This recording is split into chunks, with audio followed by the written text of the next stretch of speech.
Greetings, fellow humans. My name is Alistair Lord and I am the Renaissance Yorkshireman. Today I'd like to talk to you a little bit about game theory and specifically how it relates to certain aspects of Machiavellianism, the dark triad personality type, groupthink, conspiracy and narrative control. And I'm going to talk about this in relation to the current Russia, Ukraine, NATO narratives that are going on. But before I get into those things, I want to talk a little bit about the arms trade and give you some statistics about the arms trade. Because if you watch the BBC News or Channel 4 News or whatever local news program you have, they are probably not going to mention the arms trade. And this, to me, is poor journalism, shoddy journalism. Because to understand the way that this kind of international power game is played between countries like Russia and America and China, and, you know, to a lesser degree, France, Britain, Germany, and, you know, other places as well. If you're not talking about the arms trade, well, I mean, you're losing such a huge part of the story and a key part of the story for understanding what's really going on. So here are some statistics. They're from the organisation Statista. I googled them today and apparently these were correct in 2020. So in 2020, global spending on the arms trade was $1.92 trillion. So just under $2 trillion. So what is $2 trillion? Well, it's 1,000 billion or 2,000 billion, or it's $2 million. So that's a 2 with 12 zeros after it. So 2 0 0 0 0 0 0 0 0 0 0 0 0. That is an absolute shit ton of money spent on the global arms trade. And I believe that I'm correct in saying that the global arms industry is the single biggest industry on planet Earth, followed by oil, followed by cocaine and heroin. The four biggest parts of the global economy individually. Now, of course, there's lots of other parts, pharmaceuticals, agriculture, etc. But the arms industry is the biggest industry on planet Earth. Now, of that almost $2 trillion, 778 billion of it was spent by the United States. That's 39% of total spending.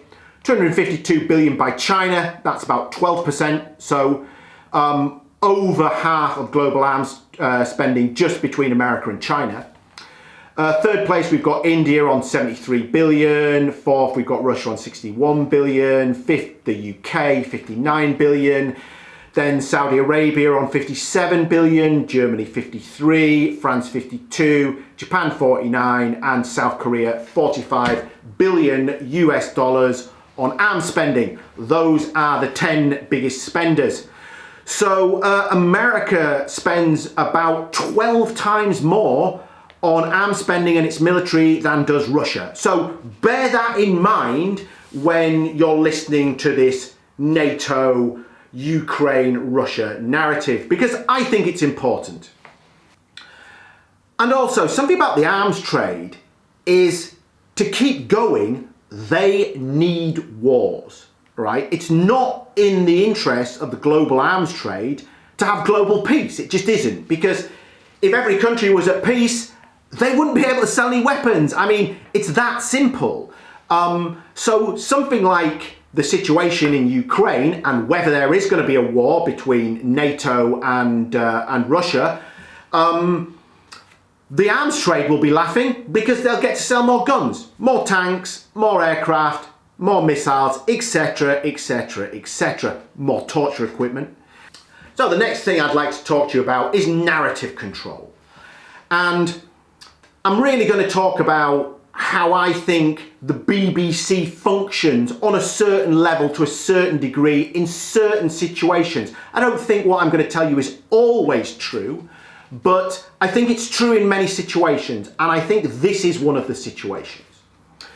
So I grew up with the BBC because I'm British, and I used to trust the BBC. I really thought the BBC was a fantastic organisation. Now I think they can fairly be described as an arm of state propaganda in the UK. So they have an agenda. Now, how does this agenda come about? Well, I think some scenario like this happens. So we have someone who's high up in MI5 or MI6, and he goes to speak with one or more people who are high up in the BBC. Not the middle management, the people at the top. Now, let's say this spook is called Mr. Smith. So Mr. Smith from MI5 or MI6, who probably went to Eton, that's a school in Britain if you've never heard of it. It's where the Prime Minister Boris Johnson was educated and where a lot of politicians were educated, particularly from the Conservative Party. So he probably went to Eton, and then he probably went to university in either Oxford or Cambridge. Now, as it happens, these people at the top of the BBC, or maybe not so much the middle management, but at the top, most of them went to Eton, most of them went to Oxford or Cambridge. So they may in fact know each other from their education and the university. They may not, but they come from a similar cultural background that's specific to the elite in the UK. Well, not the elite, just in the UK, in other countries as well. But this is an entitled mentality. They are the rulers, and people like me, and probably people like you, are peasants to be told what to do and controlled. So this conversation probably goes something like this. Right, we need some narrative control over the Russia-Ukraine NATO situation. So basically, NATO good, America good, Russia bad. And don't talk about American or British military personnel in the Yemen helping Saudi Arabians bomb the Yemen back into the Stone Age. Don't talk about MI5 or MI6 helping Libyan terrorists back into the UK so they can do the Manchester bombing. Don't talk about the arms trade's involvement in the Congo. Don't talk about all these other things that America have got up to. Proxy wars in Nicaragua, death squads in El Salvador, military coup in '73 in Chile. Don't talk about any of those things. Russia bad. Talk about Russia and how Vladimir Putin is oppressing the Russian people, how he's going to oppress the people in Ukraine, etc., etc. And the guy from the BBC listens, goes, yeah, sure, we can do that. And then things come down from the top at the BBC to middle management. Now, when it gets down to middle management, it's not conspiracy, right? Because these people in middle management at the BBC, they're not privy to these kind of conversations. They're not involved in some kind of grand conspiracy at the BBC, but they are infected with groupthink. So some of them will be questioning the narrative, because I'm sure there's a lot of very intelligent and well-educated people working at the BBC. And they might have concerns about this whole narrative, but they go along with it because they want to keep their job. And there's enough other people saying, oh, Vladimir Putin's really bad. Why are you talking about these other things? Blah, blah, blah, blah, blah. So this kind of narrative controls happens something like that. Now, I don't think it always happens like that. It's more nuanced, but that's part of it. Now, just in case you think I'm some kind of Vladimir Putin apologist, I'm not. In Russia, the same thing is going on. People from high up in the Russian Secret Service, what they called now the NKVD, they succeeded the KGB. Vladimir Putin or people around him will have given instructions to media organizations in Russia to control their narrative. NATO aggression, Russian minority groups in Ukraine, asking for the Russians to come in. So the narrative that the Russian people are getting will be completely different from the narrative that the British people are getting, and the narrative that the French and the Americans and all sorts of other nations are getting. So there are competing narratives within this game of global power. And these narratives are often enacted through people from the intelligence agencies in collusion with people at the top of media organisations. Now, this is not always the case, but it certainly happens. You know, and if you think that this is quote unquote conspiracy theory, what is it that you think that intelligence agencies do? I mean, you know, seriously, these guys get budgets of hundreds of millions of pounds, billions of dollars, whatever it is. The CIA, do you think they're not controlling the narrative? I mean, obviously they get up to things like bribery, blackmail, political assassination as well, but controlling the narrative is absolutely one of the biggest parts of what intelligence agencies do in Britain, in America, in Russia, in the Ukraine, in Israel, in France, in Germany, wherever. They're all playing the same game. And this brings me to the final point, which is about Machiavellianism and game playing.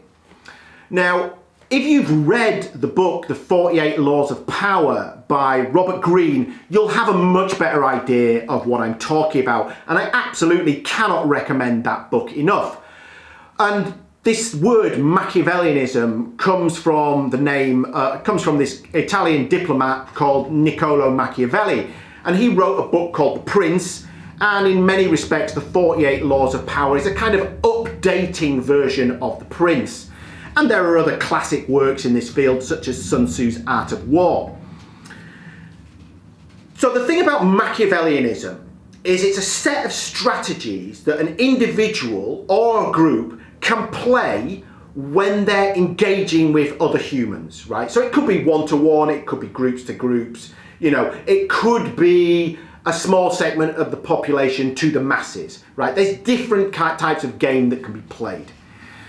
But one of the things that Boris Johnson accepts, and that Vladimir Putin accepts, and that Joe Biden accepts, and that leaders of the past, Barack Obama, Bill Clinton, Hillary Clinton, Macron, you know, all of these people who get to the top, nearly all, I think occasionally there are exceptions, but as a general rule, they accept that playing whatever game, despite the lack of morality in them, is acceptable behaviour if you can get away with it and you win, right? So this idea that Vladimir Putin is less of a moral character than Boris Johnson is absolutely laughable. Now, I think it's quite clear to me that Vladimir Putin is a dark triad personality type, and I talk about this in some previous videos. So the dark triad is psychopathy, narcissism, and Machiavellianism. Now, I think if you put Boris Johnson, Hillary Clinton, and Donald Trump in a room together, you'd be hard pressed to work out which one was the biggest narcissist. Because I think, in my view, they're all quite clearly narcissists.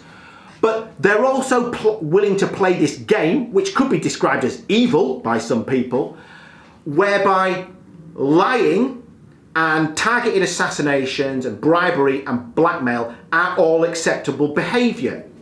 Now, this narrative that the BBC is pushing in my country, and, you know, with the BBC Global, BBC World rather, is that somehow NATO and individually the countries of NATO, Britain, France, America, whoever, are morally superior to someone like Vladimir Putin. Well, I'm calling bullshit on that. Now, Vladimir Putin is not a nice guy. He's not standing up for the Russian people. He is playing a game related to power. But so are all these other leaders. So was Barack Obama, so was Bill Clinton, so was Tony Blair. They're playing this Machiavellian game and they want control over your mind because narrative control is one of the biggest parts of this international power game that they are playing. But there are solutions to this and I will talk about those in my next video. Thank you for watching today. Namaste and peace.